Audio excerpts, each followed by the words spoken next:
We're continuing this morning with our message series, Shipwrecked, and we're on week 4 of the series. And we started off talking about how life circumstances in general can cause us at times to become shipwrecked in our faith. And then the following week, we talked about how pain and suffering can cause us to become shipwrecked in our faith. Last week, we talked about worldly wisdom can cause us to become shipwrecked in our faith. And this morning, I want to talk to you about how imperfect pastors, and I'm going to extend it really beyond that, not only imperfect pastors, but imperfect churches, imperfect church leaders, and ultimately imperfect Christians can cause people to become shipwrecked in their faith. I have to tell you, I've been a pastor for 25 years, and if I was to think of the number one reason why people, I hear, stop going to church, their encounter with the pastor, with the church, or a church leader is really probably top or near top. Even on a lesser scale than that, what you have happen all the time is you have people that shuffle and transfer between different churches. And when you ask them why they're coming, a lot of times because they had beef with or an issue with a pastor. I'm sure over the 25 years, there's been a fair amount of people who've left out of here because they had a beef with or had kind of a run-in with me. But I've always been clear to people from the very beginning that, because at the very beginning, there was this church that was bleeding a lot of its members over here. And I would hear things like, well, I was sick and in the hospital and I never heard from the pastor. Or I would hear that, okay, I didn't show up for church for 6 months and no one called me or I didn't hear from the pastor. And I would always stop people right there and then and say, listen, if what you're telling me is that you're coming here because at some point you've been disappointed by your pastor, then I need you to know that at some point I am going to disappoint you. Why? Because in the end, pastors are imperfect, churches are imperfect, church leaders are imperfect. So you just have that rotation of people between churches because of the imperfection of pastors. But then you literally have some people who stop going to church because of it. And I have to tell you, like, for those of us as pastors who take this seriously, that's a lot of pressure. It's a lot of pressure to know that, you know what, like someone may stop going to church because of their encounter with you. And maybe even worse, like what if someone just stops believing in God because of their encounter with you? That is a lot of pressure. Now, I have to tell you, like I recognize that pressure. I fear that pressure. I embrace that pressure. But I also understand that that's a cop-out. Because in the end, anyone who was going to stop going to church because of the pastor or is going to stop believing in God because of the pastor or the church, they're putting their trust in places that they shouldn't put their trust. Because in the end, pastors are people too. Churches are imperfect. Pastors aren't going to be perfect. Churches aren't going to be perfect. Pastors are going to have failure of thought. They're going to have failure of word and how they say things. We're going to have failure of deed. And I recognize that we are to show Christ to people as pastors. I recognize that we're to be good examples. And I would hope that your average pastor is a little bit more sanctified, more holy in their faith, more religious in their approach than your average member. All those things hopefully are true. But on this side of eternity, there's not going to be a perfect pastor, and there's not going to be a perfect church. And here's the problem, is we, as people, we like to put our pastors on pedestals. And you know what's even a greater problem is there's a lot of pastors who like being put on pedestals. They like you looking up at them. That makes them feel good. You look up at them like they're like, wow. They can look down at you and feel good about themselves or whatever. And so the problem is we put pastors on pedestals. A bigger problem is a lot of pastors like being put on pedestals. But I have told you guys many times, I don't like heights. I don't like heights physically. and I don't like heights spiritually. So I'm always trying to keep myself off that pedestal. I'm usually trying to tell you my failings and some of my weaknesses and how I struggle with things just like you guys. Why? Number one, so that you can't use it against me, right? Because like if I say it, I'm like, yeah, I know, I've said that. But because in the other respect that we shouldn't be putting our pastors on pedestals. So this morning, what I want to talk to you about is imperfections of religious leaders and the effects that it has on people's faith, and really how to overcome and keep that from shipwrecking our faith. And as always, I like to root all my messages in Scripture. So I'm going to start by telling you an Old Testament story in which a pastor's failures, not really his failures, but his kids' failures, cause people to stumble. Then I'm going to tell you a New Testament story about it, and then we're going to talk about what that looks like in the church today. So the first story is from the Old Testament, and it's about this guy named Eli. And Eli, if I remember right, he's like, I think the second to last judge before the time of the kings in Israel's history. But not only is he the second to last judge, but he's really the high priest over Israel. And he's not a bad guy. He's a pretty good high priest. But the problem isn't Eli, the problem is Eli's kids. And the problem is Eli doesn't have his kids under control. And so let's take a look at 1 Samuel chapter 2, verses 12 to 17. And this is what it says about Eli and his kids. It starts off by saying, Eli's sons were scoundrels. Scoundrels. What's a scoundrel? It's a villain. It's someone who is worthless. Someone without honor. So Eli, he's fine, but his kids are worthless. They had no regard for the Lord.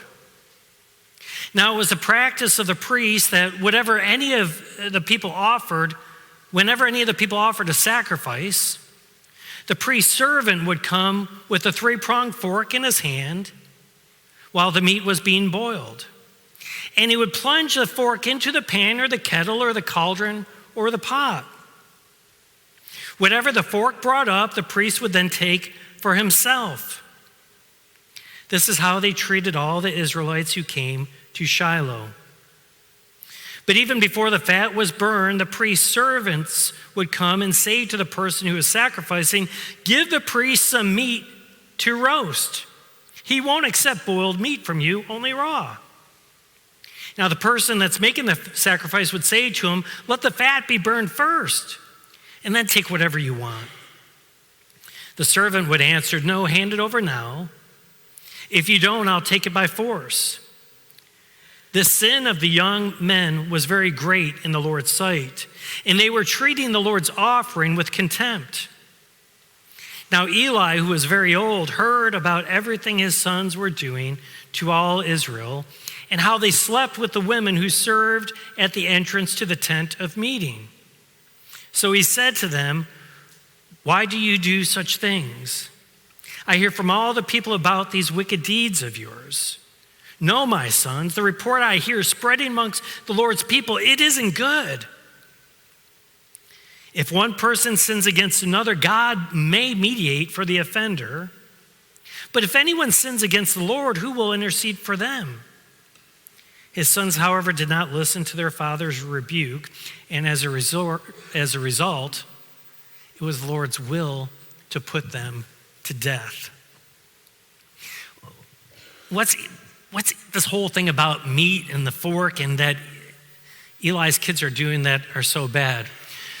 Well, the people would come and make an offering as sacrifice to the Lord. And much like today, pastors get paid through the offering of the members, the people they attend. That's how the priests got paid in Old Testament days. So the people would come and make this offering to the Lord, this sacrifice, and the priest is supposed to have the fat boiled off the meat before they plunge their fork into it. And if you've ever cooked in a crock pot, you kind of understand the concept behind that. Once the fat has cooked off, the meats become so tender. Listen, if you stick your fork in a crock pot, you're not going to get a ton of meat.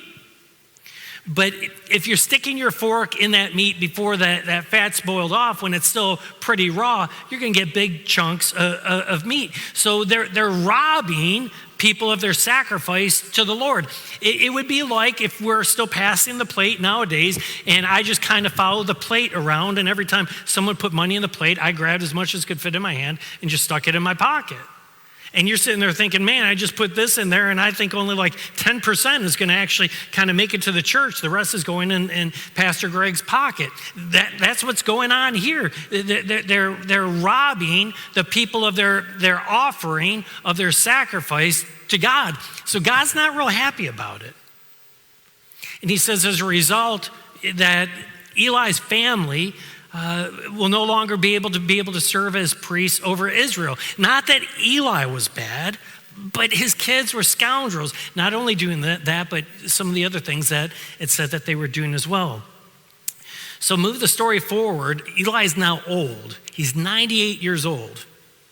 And the Philistines come and they attack Israel, and they take the Ark of the Covenant, which Eli is the high priest and his family are ministering over. And in the process of the Ark of the Covenant being stolen, Eli's two sons are killed in that battle.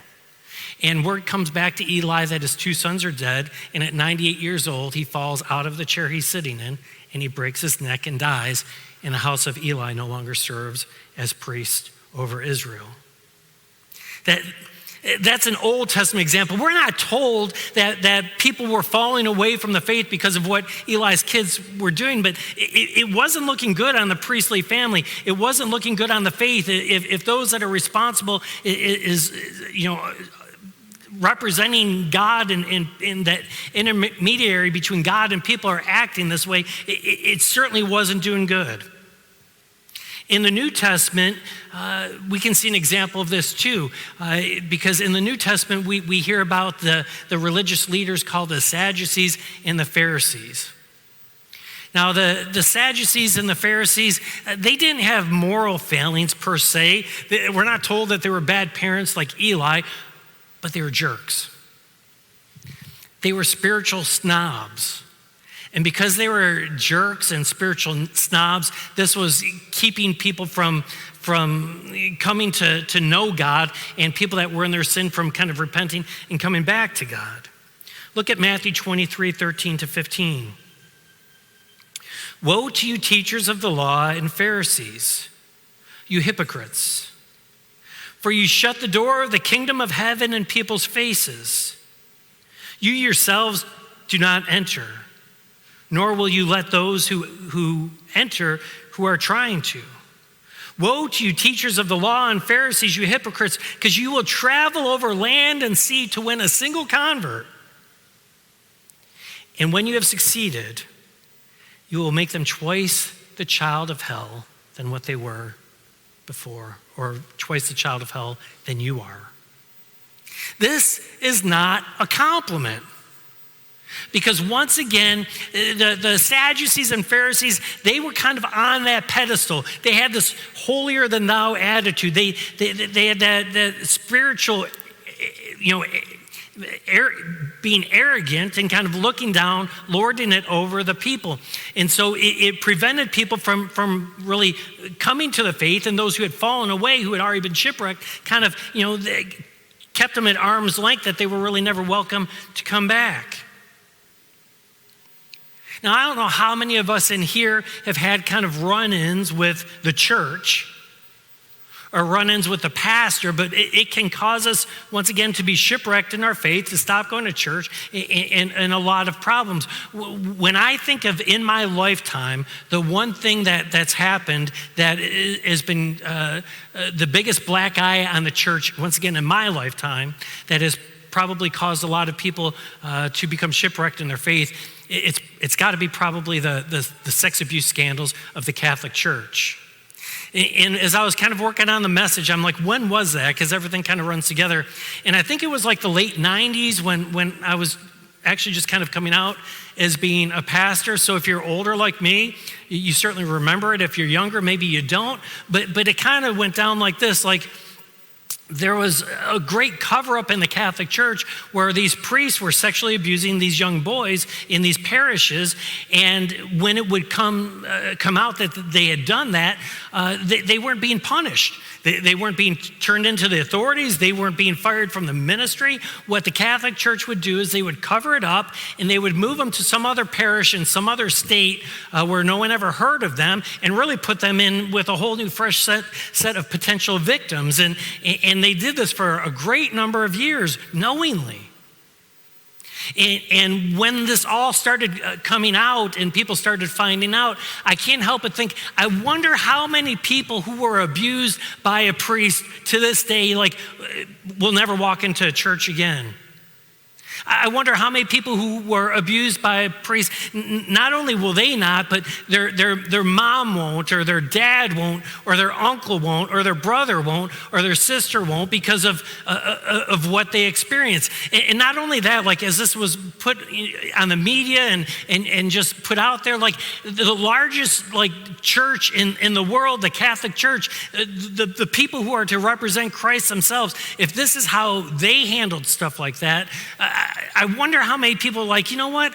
I'm not going to go to church. It's corrupt. And what they stand for is corrupt because of the sin that they just try to cover up.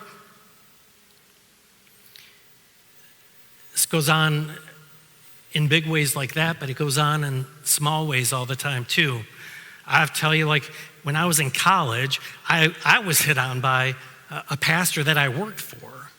And I'm not going to go through all the details of what that looked like and what he tried and this and this and that. But I mean, I can tell you, like, my faith wasn't shipwrecked by it because, you know, it was inappropriate and I told him, knock it off. But I mean, I understand that pastors are people too, and they do stupid things and whatever. But what's interesting is probably like 15 years later, the same pastor I ended up hearing was arrested in a park for solicitation of a male prostitute. And as a result of that, he had to resign his call in the ministry. He ended up getting on with another denomination that wasn't a big deal that he had done that. But I wonder how many people in his church like stopped going to church or began to question the church or the faith because of the actions of their pastor. You know, so oftentimes when we think of just, you know, pastors falls from grace and different things like that, being sexually oriented, but there's just so many other ways in which that shows itself. Much like I started by talking about Eli and the whole parenting thing. Look at what 1 Timothy 3:4 says. It says he must manage that is the pastor, must manage his own family well. And he must see that his children obey him. And he must do so in a manner worthy of full respect. For if anyone does not know how to manage his own family, how can he take care of God's church? It's like Eli. I mean, how are you supposed to take care of Israel when, like, your kids are acting this way? I mean, Eli should have had his kids put to death under the rules and the laws of Moses at that time. And what's funny is, like, even though this is a requirement of pastors today, pastors do not have the reputation of having the best kids. In fact, there's a phrase that is used for referring to pastors' kids, and it's called PKs. Preachers' kids, pastors' kids, and it's not a compliment. It's meant that, you know what, pastors' kids are normally hellions because they live in like a glass bowl, and maybe the pastor dad is too tough on them, or the pastor dad's too busy trying to save people over here, save people over there, that he doesn't even give his kids the attention that they need, and they turn out to be not great kids. I remember the church that I grew up in, that pastor's kids like didn't even go to church once they grew up and they're out of the house. It wasn't until much later that they came back around to the faith. This can be something that causes a stumbling block when you see that a pastor can't even manage his own kids. Another thing that we see in the church that is a black eye in pastors and ministry staff is sometimes you'll hear that they're swindling money. And I have to tell you, like, you don't hear about that one so much anymore. I think they've de-elevated like the role of a pastor. Like, I don't mean this to disrespect used car salesmen, but like literally that is how people see. I mean, it just used to be elevated. Now it's like, well, I don't mean disrespect lawyer. Okay, I'm going to just end up disrespecting everyone, right? They're not thought highly of. So I don't think like this even makes the news anymore.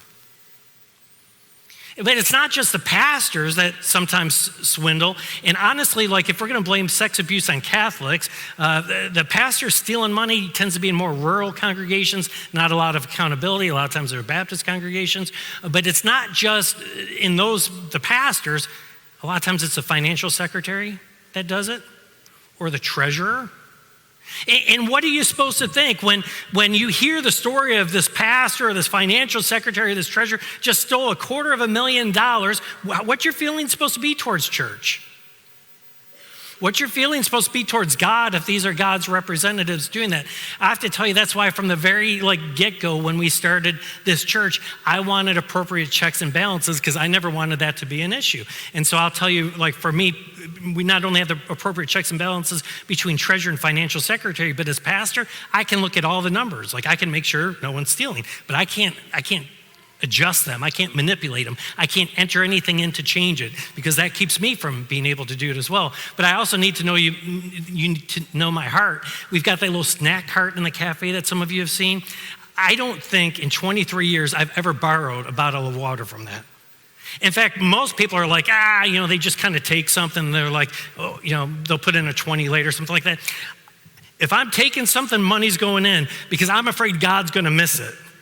Like, if I take today and I pay like tomorrow, I think somehow he's going to miss it. I know there's a problem in theology there, but it's good. It keeps me honest, right?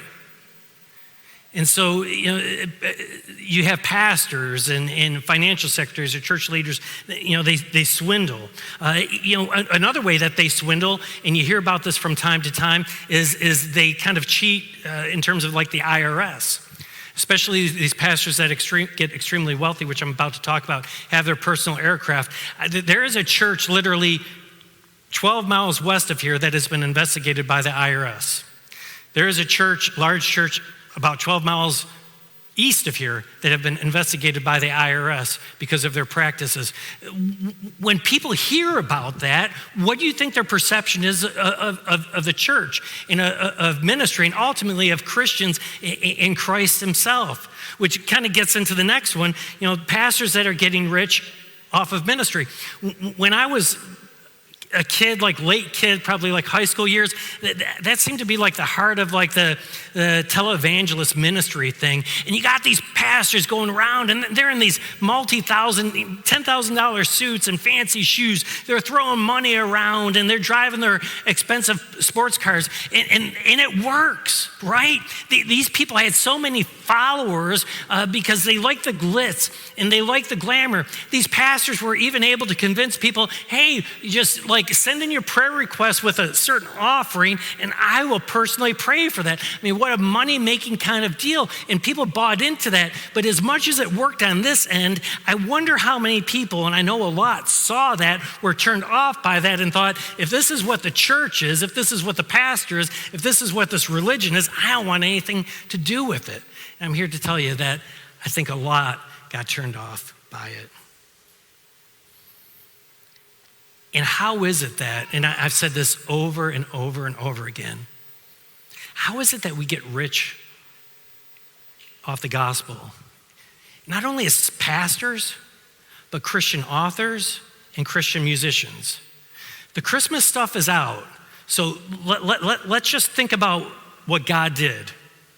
You have Christian singers, Christian authors, and Christian pastors getting rich off the gospel. When we're telling people about God who gave up everything that he had to be born homeless in a manger, in poverty, to live his life basically in poverty, to carry out his ministry in poverty, to ultimately be falsely arrested, falsely accused, spat upon, mocked, a crown of thorns crushed into his skull, whipped to the point of flesh coming off of his body, nailed to a cross and a spear in his side. And we have people, Christian singers, Christian pastors, and Christian authors getting rich off that story. God help us. And do you think that turns some people off to the church and to the faith itself? Absolutely. Then there's pastors that it's their struggle with their addictions that can cause people to kind of lose faith in the church. Pastors are people too. They become drug addicted. They can become alcohol addicted, pornography addicted. I had a pastor growing up that I remember the Sunday that he announced, I think I was home from college, the Sunday that he announced to the congregation that he had been suffering with an alcohol addiction for X number of years, and he was, resigning the ministry. And just our mouths open as he shared that. Then there's pride. And think about the damage, the pride of not only pastors, but other ministry staff and so forth, the damage that has had on people in terms of their encounters with ministry leaders and maybe choosing to no longer go to church. Proverbs 16:5 says this, "The Lord detests all the proud of heart. Be sure of this, they will not go unpunished." And so pride can be a stumbling block for people that have encountered that in the church. And then the next one's a big one, church conflict. Have you noticed the theme here? I said, I had a pastor that hit on me in college. I had one that resigned because he was an alcoholic. And I've shared with you before, I was part of a church that split in conflict. So this stuff, it happens all the time. And there's so much collateral damage that happens because of it. This church was a church in South Fort Worth. And it's complicated in how it happens. Just like families have conflict, sometimes churches can have conflict. In fact, I'd be curious of what percentage of churches at some point throughout the course of their ministry have split. I bet you'd be pretty high. But this church was an old church in South Fort Worth, and this new young pastor kind of comes in. When I say new young, he was probably around 40, but for that church that was young. And he just had a different approach, and the people that were kind of the old guard, they didn't like it, and they were trying to kind of run him out. And I remember the last voters meeting before the church split, there was all these accusations made back and forth, and one of the things that they didn't like is the pastor accused the church janitor of being an alcoholic. And so the church splits. My family goes with the pastor's group, and that's 5 years later, he announces, oh, by the way, I've been an alcoholic for a long time, and he resigns the ministry. I wonder how many people who go through that conflict think, you know what, if this is how Christians and believers are to act amongst one another, why do I even want to be a part of a church? And how many people have abandoned their faith because of it. If you want to see a good example of how ugly church conflict can be, look up the church Mars Hill. Mars Hill was a church plant in 1996 in the most unusual place. It was in Seattle, Washington. And the reason I say it's unusual because the Northwest is not known as being very religious. And so there's this dynamic, charismatic, strong personality pastor that started the church there in 1996. And it started out in his home, but at its peak, it was in 15 different locations in 4 states. At its peak, 250,000 people were listening to the church's message every week. 250,000 people. At its peak, 17 years after it was founded, it had an average worship attendance over 12,000 people. So it started in the guy's home, and over 17 years, it had over 12,000 people showing up every Sunday, 250,000 people listening to his message. And then word got out that this guy's a jerk. This guy's a bully.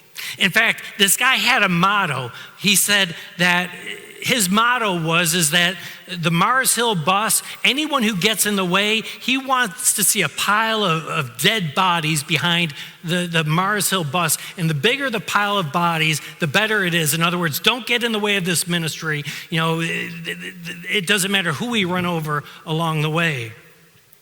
And so word came out that this guy was heavy-handed. He was a bully. He was just abusive in his power in many different ways, not only amongst members, but of staff. And what's interesting is there's a podcast that's been done on this church, and if you're interested, you should listen to it, because a large number of people, this was a huge congregation, so you can think of how many staff, a large amount of those people don't go to church today. In fact, many of them don't even believe in God anymore because of this pastor. And I wonder how many people in this, that area that has a propensity for not being religious anyways, got turned off to church and stopped going to church because of how this pastor behaved.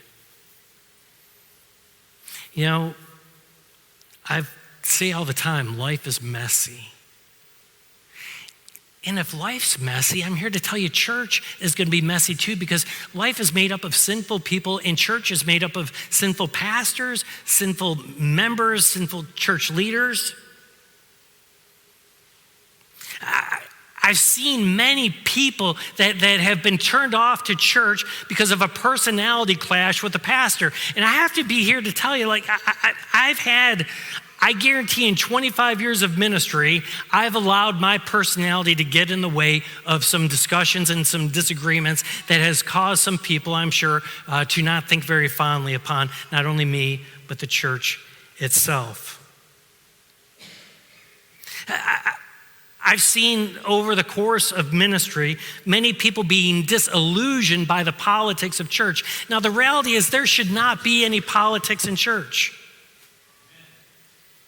But the way we like to do church, especially in America, is we set it up like a democracy. And so then there are all these different kind of politics as a pastor's trying to get certain people in certain positions to get certain things done. And I have to tell you, when I started this church 23 years ago, and for the people that were on that call committee, and there's still some that are here to this day, they'll tell you, I wanted to keep politics out of this church. I didn't want there to be a lot of boards. I didn't want there to be a lot of, committees or different things that are all kind of wrestling for control, because what happens in those churches is the pastors then are like, oh no, I can't have this person over this committee. And so they begin to try to ask other people, listen, I don't need, so-and-so on this one. Will you run against them? And all this stuff goes on. Why? So that they can ultimately do what they want to do, but they can only do it if they're playing politics. And for me, it's like, you know what? Let me run this ministry. If I do it well, keep me. If I don't, get rid of me, right? There shouldn't be politics in the church. And then another thing that runs people off from church is church appears like a business. And I have to tell you, in 25 years of being in ministry, I've had a couple treasurers who've said, I don't think I can do this. I don't think the church should be a business, and I'm seeing a side of the church that I don't want to see. I've tried my hardest not to make the church into being a business, but I'm here to tell you, if we spend more than we bring in, there ain't a church. And so sometimes you have to make difficult decisions of, this might be a great cause, but we just can't support it. And people are like, well, how could we not? Well, because in the end, if we're spending more than we bring in, we're not here, right? But that can turn people off to the church. I've talked to you before that the fact that in most churches, they're always asking for money. How many people do you think have stopped going to church because they have this perception that the church is always asking for money? It's why many, many, many years ago, I stopped passing the offering baskets. And even when I did, we only did it on Sunday. We wouldn't do it on special services. We wouldn't do it on midweek services. We wouldn't do it because I didn't want to reinforce this idea that already existed out there, that pastors are just getting rich off of this and the church only cares about money. Think about how many people have been turned off because of that. And you know what? It's another big one that you probably have never heard before, but it's a big one of mine too, is like, I think it's a turn off to some people, especially people that aren't Christians, that the church is always asking for discounts. Now, listen, I'm not against, like, if someone offers a discount for the church, but I don't think, and like, God have mercy on my soul if I'm like incorrect on a few of these. I'm speaking in absolutes. I normally don't speak in absolutes because there's always exceptions. But in general, I don't think I ever have, but if I did once, forgive me. But I don't think I've ever asked, like, hey, we're a church, can you give us a better deal? Because you know what? You're running your business and you need to pay your bills and cover your family's needs and so forth. And why does the church have to be so cheap all the time anyways? You see how we reinforce, like, the pastors are getting rich and they only talk about money and they always want discounts? You see how this stuff can kind of cause people to be like, I'm not sure I'm into this church thing. In the end, we have to remember that Christ is a perfect reflection of God, not the church, and certainly not the pastor. You know what, as pastors, we are called to imitate Jesus, but don't ever confuse your pastor or your church worker with Jesus. Jesus alone is the perfect representation of and reflection of God the Father. And if you put your hope and you put your trust in Jesus, you'll never be disappointed. If you put your hope and trust in the church, they will disappoint you. If you put your hope and trust in the pastor, he will disappoint you, or any other ministry leader for that matter. I remember this weird phrase from seminary. It's a Latin phrase, so I don't normally try to impress you with my failing memory of Latin, Greek, and Hebrew. But I'll share this phrase with you because I remember it so clearly to this day. Ex opere operato. And what that literally means is from the work performed, that something is valid by the work being done, not the person doing it. So in the baptism today, even if I am a scoundrel, that doesn't affect the baptism because God's doing the work. In handing out the Lord's Supper and preaching the messages, even if the pastor is a scoundrel, God's doing the work through it. Even in the Christian singer or the entertainer that wrote this amazing hymn or this amazing song that you love on the radio, that someone can come back and say, when they were 17, they did this, or just 6 months ago, do you know that they did this? That in the end, it doesn't matter because God is working through the work of that person rather than the person itself. That even when you're receiving communion from that person and you're like, you know what? I saw them at such and such place drunk 6 months ago. I don't think they should be giving out communion. Well, guess what? You were probably drunk 6 months ago too. That God works even through the failings of the people that lead the church. Listen, you're always going to be able to find fault with me.